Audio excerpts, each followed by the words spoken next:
श्रद्धेय छात्र छात्री आमर पांचटी ज्ञानेन्द्रिय अच्छी चर्म नासा जिह्वा कर्ण और चक्षु से चक्षु हूँ अन्यतम।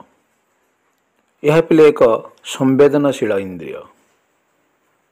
यह साहाय्य आमे बाहर जगत को देखू। यह साहाय्य आमे चलप्रचल हो। बर्तमान आमे यार अंतर्गठन बा भीतर गठन देखिबा। पिले चक्षु एक कैमेरा सदृश। जपरी कैमेरा वस्तुर चित्र उत्तोलन करे सेपरी चक्षु आमे देखुथिबा वस्तुर चित्र उत्तोलन करी मस्तिष्क को पठाए। तेणु आमे वस्तुटी देखिपारू। ये जो चक्षु पिले देखा प्रायतः गोलाकार एवं यार व्यास प्राय 2.3 सेंटीमीटर। चक्षुर लक्ष्य कर ये बाह्यस्तरटा हूँ सब धला और शक्त। तेणु यह चक्षुर भीतर अंश को आकस्मिक दुर्घटन रक्षा करे। यार सम्मुख भाग लक्ष्य करुच।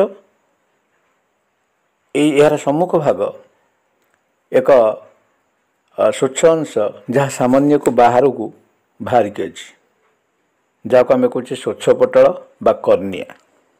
देख पे कर्निया को स्वच्छ पटलर पछ को देख ये जो धूसर बा कला डोला देखुच ताको आम कहे कनिनिका बा इरिस।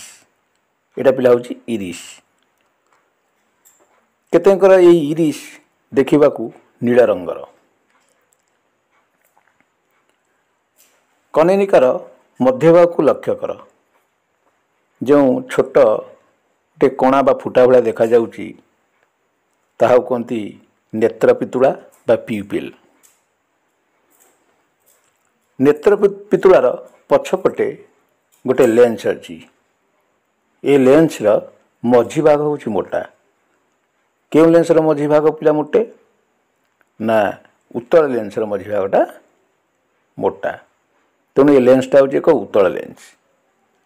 कनिनिका और स्वच्छ पटल मझी गोटे स्वच्छ तरल पदार्थ थाए जहाँ को आम कहे जलाभरस बा आक्वास ह्यूमर। चक्षुटार बर्तमान पछ ए भाग को लक्ष्य कर। यह हूँ एक आलोक संवेदी परदा। यह को आम कहे मुकुरिका। देख पिला ये मुकुरिका बा को आम कहे रेटिना। मुकुरिकार अनेक पिले आलोक संवेदी स्नायुकोश रही बा न्यूरन्स रही। चक्षुगोलकर यही स्थान को लक्ष्य कर। एठारे नेत्र स्नायु मस्तिष्क सह संयोग स्थापन करुछि। नेत्र स्नायु और मुकुरिकार मिलन स्तर रे ये जो स्थानटा देखा जाउछि आको कहते अंधबिंदु बा ब्लाइंड स्पॉट। एठारे जदि प्रतिबिंब सृष्टि हब ताले से प्रतिबिंबर वार्ता मस्तिष्क को जाई परिबो नाही।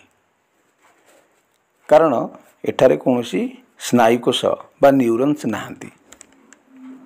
तेणु ये स्थान जदि प्रतिबिंब गोटे व्यक्तिर सृष्टि हुए से किछि देखि परिबो नाही।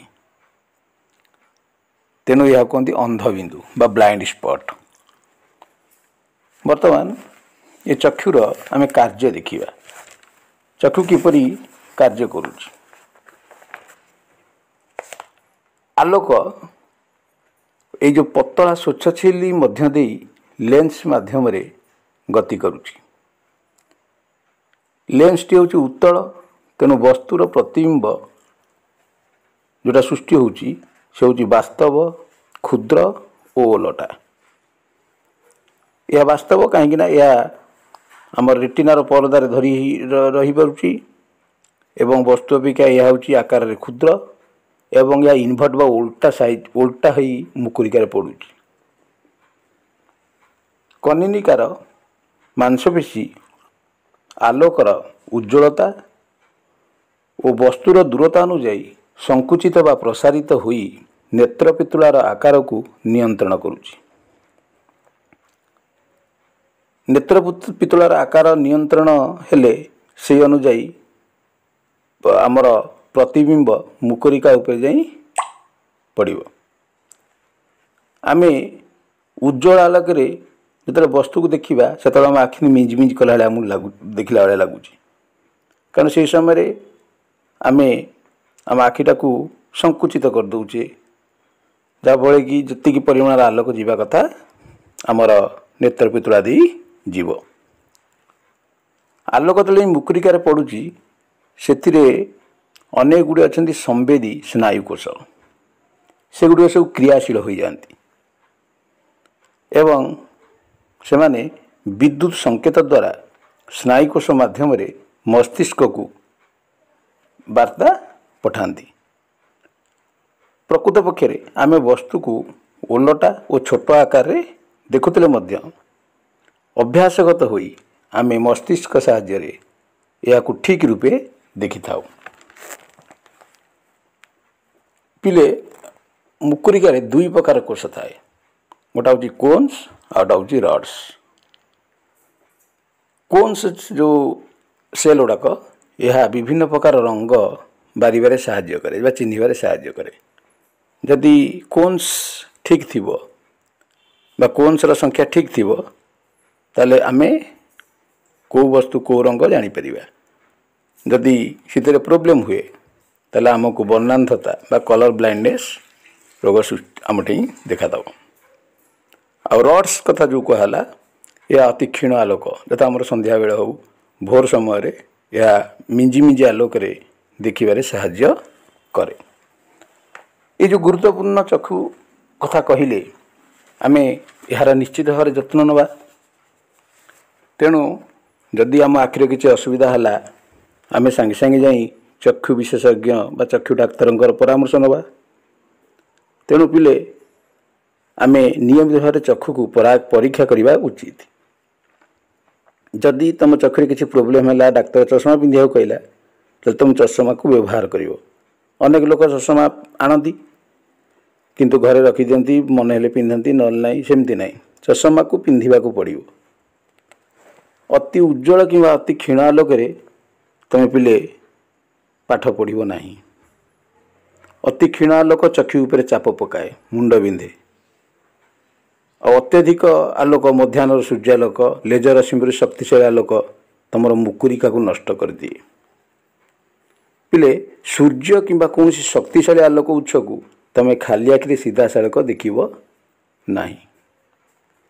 जदि कौन कारण तुम आखिर धूलिकणा कि किसी डस्ट पड़गला संगे संगे परिष्कार पानी रे ताकू धोईदेव। जदि तद्वारा तुम उपशम न पाइल ताहले तुरंत चक्षु डाक्तर परामर्श नब। सब स्पष्ट दर्शन निम्नतम दूरता बजाय रख। पढ़ला बेले तुम 25 सेंटीमीटर दूरतार रखी पाठ पढ़ जोटा कि आम कहते स्पष्ट दर्शन निम्नतम दूरता। ता छड़ा चक्षु को भल रखापी तुम प्रचुर परिमाण विटामिन ए खाद्य खाइब।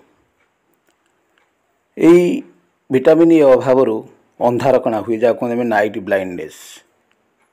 अंधार हेले आ तुमको किसी देखाब ना तुम कड़ू जावास करना। आउ प्रतिदिन खाद्य तुम विटामिन ए युक्त खाद्य खाइबा उचित। कंचा मूला सबुज पनीपरिया कड लिभर तेल एगुड़ाक अधिक परिमाण में खाइब। अंडा दुग्ध दही छेना लहुणी ये प्राय समस्त पदार्थ रे विटामिन ए अच्छी तेणु एगुड़िक खाइब। पाचिला अमृतभंडा और आंबर पिले अधिक विटामिन अच्छी तेणु यह निश्चित भाव में खाइब। जदि तुमको ये भिडियोटी भल लगी ताले यह लाइक कर शेयर कर कमेंट कर सब्सक्राइब कर एवं यार बेल आइकन को टच करी ऑल नोटिफिकेशन को क्लिक कर जहाँ फल कि तुम्हें प्रथमे वीडियो पाई पार।